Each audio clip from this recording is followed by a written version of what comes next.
হলে তারেক রহমানকে উষ্ণ অভ্যর্থনা। বাংলাদেশ এবং চীনের প্রধানমন্ত্রীর বৈঠক, দুদেশের মধ্যে ১৩ সমঝোতা স্মারক সই।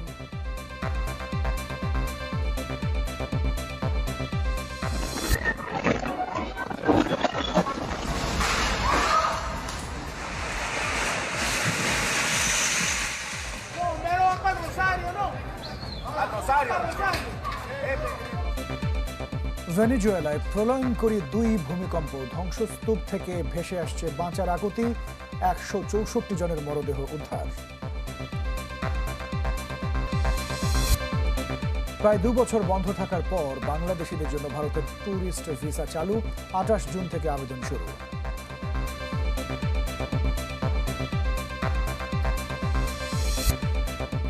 বরেণ্য চিকিৎসক এবিএম আবদুল্লাহর ইমেরিটাস অধ্যাপক পদ কেড়ে নিল বিএমইউ কর্তৃপক্ষ, বেতন ভাতা ফেরতের নির্দেশ। পুরো খবর। বাংলাদেশ চীন সম্পর্ক আরও জোরদার করতে দুদেশের মধ্যে ১৩টি সমঝোতা স্মারক সই হয়েছে। বেইজিংয়ে ঐতিহাসিক গ্রেট হলে প্রধানমন্ত্রী তারেক রহমান এবং চীনের প্রধানমন্ত্রী লি কিয়াংয়ের দ্বিপক্ষীয় বৈঠক শেষে স্মারকগুলো সই হয়। এর আগে চীনা ব্যবসায়ী এবং শিল্পপতিদের বাংলাদেশে বিনিয়োগের আহ্বান জানিয়েছেন প্রধানমন্ত্রী তারেক রহমান। সমঝোতা স্মারক সই হয় বিএনপি এবং চীনের কমিউনিস্ট পার্টির মধ্যেও। মোটর শোভাযাত্রায় রাষ্ট্রীয় অতিথি ভবন দিয়াও উইতাই থেকে ঐতিহাসিক গ্রেট হলে পৌঁছান প্রধানমন্ত্রী তারেক রহমান। তাকে উষ্ণ অভ্যর্থনা জানান চীনের প্রধানমন্ত্রী লি কিয়াং।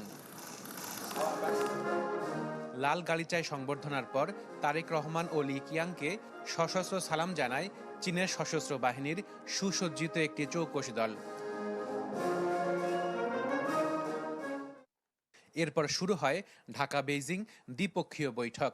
প্রায় ৪৫ মিনিটের আলোচনার পর দুই দেশের প্রধানমন্ত্রীর উপস্থিতিতে বাংলাদেশ এবং চীনের মধ্যে বিভিন্ন ক্ষেত্রে সহযোগিতা বিষয়ক ১ ডজনেরও বেশি চুক্তি ও সমঝোতা স্মারক সই হয়। বেইজিংয়ে বাংলাদেশের মাননীয় প্রধানমন্ত্রীর এই সফরের উদ্দেশ্য হল বাংলাদেশের ভূ রাজনৈতিক ও কৌশলগত অবস্থান, ভারসাম্যপূর্ণ পররাষ্ট্রনীতি, বাংলাদেশে চীনা বিনিয়োগ বৃদ্ধি। এর আগে বেইজিংয়ের দিয়াও উইতাই হোটেলে ইনভেস্ট বাংলাদেশ অনুষ্ঠানে চীনা ব্যবসায়ী নেতা, শিল্পপতি ও প্রাতিষ্ঠানিক বিনিয়োগকারীদের উদ্দেশ্যে ভাষণ দেন প্রধানমন্ত্রী। আহ্বান জানান আরও বেশি বিনিয়োগের। We are inviting Chinese companies to extend their value chain into Bangladesh. We can help Chinese companies serve global markets while benefiting from growing large domestic demand. This is a complementary, practical and win-win relationship. প্রধানমন্ত্রী তারেক রহমানের সঙ্গে বৈঠক করেছেন চীনের পানি সম্পদ মন্ত্রী লি গো wing. বৈঠকে তিস্তা সহ বাংলাদেশের বিভিন্ন নদীর ব্যবস্থাপনায় দুই দেশের সহযোগিতা বৃদ্ধির বিষয়ে ঐকমত্য হয়। এছাড়া প্রথমবারের মতো সমঝোতা স্মারক সই করেছে বিএনপি ও চীনের কমিউনিস্ট পার্টি। শুক্রবার ঐতিহাসিক গ্রেট হলে চীনের প্রেসিডেন্ট শি জিনপিং এর সঙ্গে বৈঠক করবেন প্রধানমন্ত্রী তারেক রহমান। বিভিন্ন খাতে সহযোগিতা বৃদ্ধির জন্য চীন এবং বাংলাদেশের মধ্যে হয়েছে বেশ কয়েকটি সমঝোতা স্মারক সই। এর মাধ্যমে দুই দেশের সম্পর্ক আরও শক্তিশালী হবে, বাড়বে ব্যবসা বাণিজ্য। আশাকিন প্রিন্স, চ্যানেল 24, বেইজিং, চীন। ভেনেজুয়েলায় পরপর দুটি শক্তিশালী ভূমিকম্পে এখন পর্যন্ত ১৬৪ জনের মরদেহ উদ্ধার করা হয়েছে। দুর্ঘটনার ১৬ ঘন্টা পরও ধ্বংসস্তূপ থেকে ভেসে আসছে মানুষের বাঁচার আকুতি। তবে অপর্যাপ্ত উদ্ধার তৎপরতা এবং লোকবল সংকটে আটকে পড়াদের জীবিত উদ্ধারের সম্ভাবনা ক্ষীণ হয়ে আসছে। ভেনেজুয়েলায় শক্তিশালী ২ ভূমিকম্পের ১৬ ঘন্টা পেরিয়ে গেছে। সামনে আসতে শুরু করেছে ধ্বংসস্তূপের চিত্র। সাজানো গোছানো কাতিয়ালামা শহর এখন বিধ্বস্ত এক নগরী। উঁচু নিচু বহু ভবন মিশে গেছে মাটির সাথে। ধ্বংসস্তূপের নিচ থেকে থেমে থেমে আসছে বাঁচার আকুতি। তবে সময় গড়ালেও এখনও চোখে পড়েনি প্রয়োজনীয় উদ্ধার তৎপরতা। সময়ের সাথে কমছে আটকে পড়াদের জীবিত উদ্ধারের সম্ভাবনা। সৌভাগ্যক্রমে পরিবার সহ সময় মতো ভবন থেকে বেরিয়ে আসতে পেরেছি। এখনও বহু মানুষ ধ্বংসস্তূপে আটকা। উদ্ধারকর্মী আর সরঞ্জাম সংকটে উদ্ধার করা সম্ভব হচ্ছে না।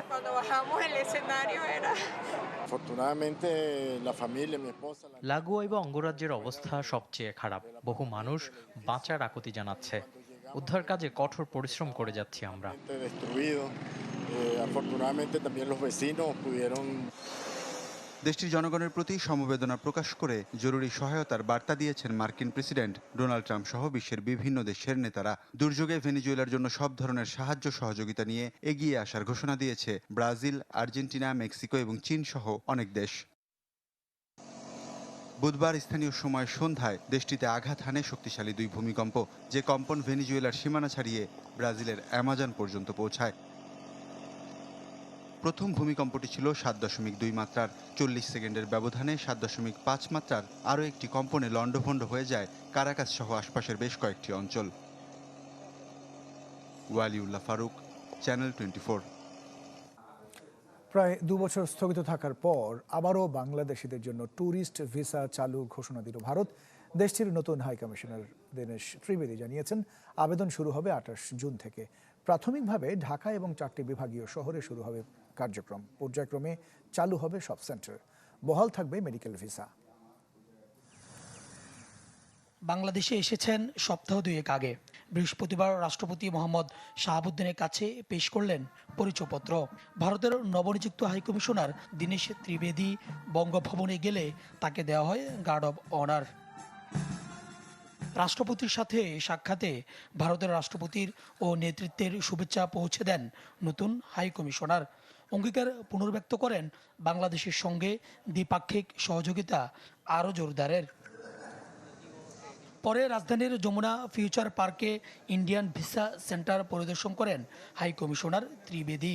সংবাদ সম্মেলনে ঘোষণা দেন বাংলাদেশিদের জন্য ফের ট্যুরিস্ট ভিসা চালুর। প্রায় 2 বছর স্থগিত রাখার পর এই ঘোষণা এলো। I am very happy to announce that we are resuming our normal visa applications for tourist visas, which can be submitted from 28th of June 2026. আগামী 28 জুন থেকে প্রাথমিকভাবে ঢাকা, চট্টগ্রাম, রাজশাহী, সিলেট ও খুলনায় ভারতীয় ভিসা অ্যাপ্লিকেশন সেন্টারের মাধ্যমে ট্যুরিস্ট ভিসার আবেদন জমা দেওয়া যাবে। দীনেশ ত্রিবেদী জানান, পর্যায়ক্রমে অন্যান্য শহরের ভিসা সেন্টারগুলোতেও এই কার্যক্রম চালু হবে। মেডিকেল ভিসা তো এমার্জেন্সিতে আগে সাবমিট হতো, ওইটা চলবে। এখনই 5 জায়গা আমি নামটা পড়ে দিলাম, 5 সেন্টারে হবে। কিন্তু আস্তে আস্তে আমি ওই সেন্টারগুলো যা আগে ছিল ওইটা বাড়াবো। 2024 সালের 5 আগস্টের পর বাংলাদেশে সরকার বদল। সে সময় কয়েক জেলায় ভারতীয় হাইকমিশন ঘিরে বিক্ষোভের প্রেক্ষাপটে ট্যুরিস্ট ভিসা সাময়িকভাবে বন্ধ করে দেয় নয়াদিল্লি, যদিও চিকিৎসা ও জরুরি ভিসা চালু ছিল। সুলতান মাহমুদ আরিফ, চ্যানেল 24, ঢাকা। বাংলাদেশ মেডিকেল বিশ্ববিদ্যালয়ের ইমেরিটাস অধ্যাপক হিসেবে দেশ বরেণ্য চিকিৎসক ডাক্তার ABM আবদুল্লাহর আজীবন নিয়োগ বাতিল করেছে বিশ্ববিদ্যালয় কর্তৃপক্ষ। সেই সাথে ওই পদের বিপরীতে পাওয়া সব বেতন ভাতা ফেরত দেওয়ার নির্দেশ দেওয়া হয়েছে। বিশ্ববিদ্যালয়ের রেজিস্ট্রার অধ্যাপক ডাক্তার মোহাম্মদ মোস্তফা কামাল স্বাক্ষরিত এক অফিস আদেশে এই সিদ্ধান্তের কথা জানানো হয়। সেখানে দাবি করা হয় 2024 সালের 20 জুন অধ্যাপক ডাক্তার ABM আবদুল্লাহকে আজীবন মেয়াদে ইমেরিটাস অধ্যাপক হিসেবে নিয়োগের প্রক্রিয়া ছিল বিধি বহির্ভূত। তাই 2026 সালের 13 জুন 99তম সিন্ডিকেট সভায় তা বাতিলের সিদ্ধান্ত নেওয়া হয়েছে। এই ঘটনায় বিস্ময় প্রকাশ করে অধ্যাপক ABM আবদুল্লাহ বলেন, তিনি বিষয়টিতে মর্মাহত। অন্যায়ভাবে তার এই নিয়োগ বাতিল করা হয়েছে। ডাক্তারের জীবনে আমি চেষ্টা করছি মানুষকে খুব ভালোভাবে সুন্দরভাবে চিকিৎসা সেবা দেওয়ার জন্য। ভালো ভালো ডাক্তার তৈরি করছি এবং তার মধ্যে অনেকেই কিন্তু এখন অধ্যাপক। আমি আমার এই জীবনে আমি অনেক কিছু পেয়েছি। আমি এই পর্যন্ত 10টা বই লিখছি, 7টা মেডিসিনের বই, 3টে বাংলায় বই এবং সবগুলোই সমাদৃত। আমার ইন্টারন্যাশনাল যে অ্যাডভাইজারি বোর্ড, ডেভিডসনস মেডিসিন, কুমারন ক্লার্কের মেডিসিন, এগুলো টেক্সট বই লন্ডন থেকে প্রকাশিত হয়। এই বইগুলোর কিন্তু আমি ইন্টারন্যাশনাল অ্যাডভাইজারি বোর্ডের মেম্বার। আমি এই পর্যন্ত 15টা অ্যাওয়ার্ড পাইছি, তার মধ্যে 21শে পদক, Bangla academy award, Bangla academy একটা বিজ্ঞানের একটা পুরস্কার পাইছি। আমার এই সারা দিনের সম্মানিত জীবনে শেষ বয়সে এসে আমাকে অধ্যাপক এমেরিটাস হিসেবে আমাকে নিয়োগ দেওয়া হয়। এটা একটা সম্মানিত পোস্ট, এমন আহামরিত কোনো পোস্ট না, সম্মানিত পোস্ট। তারা এই সময় আসে তারা কেন এটা বাতিল করলো, এটা আমার বোধগম্য না। আমি মনে করি আমার প্রতি এটা একটা অন্যায় আচরণ করা হয়েছে। আমি মনে করি প্রতিহিংসামূলক, সম্পূর্ণ প্রতিহিংসামূলক। শুধু তাই না, আমাকে তারা একটা সম্মান দিচ্ছে, খুব যে বেশি পয়সা দিচ্ছে তা কিন্তু না, মাত্র 2 বছরে কত আমার 10-15 হাজার টাকাও হবে না, এইটা ফেরত চাইছে। এইটা যে লজ্জাজনক আর কি হতে পারে। আমি সত্যি আমার নিজের কাছে খুব এটা খুব কষ্ট লাগে, কিন্তু খুব অপমানজনক মনে হচ্ছে আর কি, কারণ আমি তো আল্লাহ আমাকে অনেক দিছে। দেশের ৮২ লাখ মানুষ বিভিন্ন ধরনের মাদকে আসক্ত বলে দাবি করেছেন স্বরাষ্ট্রমন্ত্রী সালাউদ্দিন আহমেদ। তিনি বলেন যে বিদ্যমান আইনে মাদক নিয়ন্ত্রণ করা সম্ভব হচ্ছে না, আর তাই সংশোধনের উদ্যোগ নেওয়া হয়েছে। সব আমলেই মাদকের বিস্তার ঠেকাতে খাবি খেতে হয়েছে সরকারগুলোকে। মাদকের বিরুদ্ধে তথাকথিত যুদ্ধের পরও লাগাম টেনে রাখা যায়নি, বরং নতুন নতুন নেশাজাতীয় দ্রব্য বাড়িয়েছে উদ্বেগ। মাদকদ্রব্যের অপব্যবহার ও অবৈধ পাচার বিরোধী আন্তর্জাতিক দিবস উপলক্ষে সচিবালয়ের সংবাদ সম্মেলনে স্বরাষ্ট্রমন্ত্রী সালাউদ্দিন আহমদ জানান, দেশে বর্তমানে ৮২ লাখ মানুষ কোনো না কোনো মাদক ব্যবহার করছে। বলেন, বিদ্যমান আইন দিয়ে মাদক নিয়ন্ত্রণ করা যাচ্ছে না, তাই এটি সংশোধনের উদ্যোগ নেওয়া হয়েছে। দেশে বর্তমানে প্রায় ৮২ লাখ মানুষ কোনো না কোনো ধরনের মাদক, অবৈধ মাদক ব্যবহার করছে না। হাজতখানার ব্যবস্থা রাখা হচ্ছে, ট্রান্সপোর্টেশনের ব্যবস্থা রাখা হচ্ছে, ডগ স্কোয়াডের ব্যবস্থা রাখা হচ্ছে, অত্যাধুনিক অস্ত্র দেয়া হবে। তো এগুলো করার পরে আমরা একটা অপারেশনে যাব। সেই আইনটা আগামী কয়েকদিনের ভিতরে পার্লামেন্টে উঠবে ইনশাআল্লাহ। পাশাপাশি মাদক সংক্রান্ত মামলার জট কমাতে আলাদা ট্রাইব্যুনাল গঠনের প্রস্তাব দেওয়া হয়েছে বলেও জানান স্বরাষ্ট্রমন্ত্রী। মামলা জটের কারণে বেনিফিটটা চলে যায় এই আসামির কাছে। এখন সেই পরিস্থিতি থেকে মুক্ত পাওয়ার জন্য আমরা মাদক দ্রব্যের জন্য আলাদা ট্রাইব্যুনাল সৃজনের প্রস্তাব দিয়েছি, পাশাপাশি এখতিয়ার সম্পন্ন আদালতও থাকবে। সংবাদ সম্মেলনে 15টি বেসরকারি মাদকাসক্তি নিরাময় কেন্দ্রের প্রতিনিধিদের হাতে অনুদানের চেক তুলে দেন স্বরাষ্ট্রমন্ত্রী। মাদকাসক্তির চিকিৎসা সেবা সহজ ও উন্নত করতে নেয়া বিভিন্ন পদক্ষেপ সম্পর্কেও জানান তিনি। 7টি বিভাগীয় শহরে 200 শয্যা বিশিষ্ট মাদকাসক্তি নিরাময় ও পুনর্বাসন কেন্দ্র নির্মাণ শীর্ষক প্রকল্পের কার্যক্রম শুরু হয়েছে।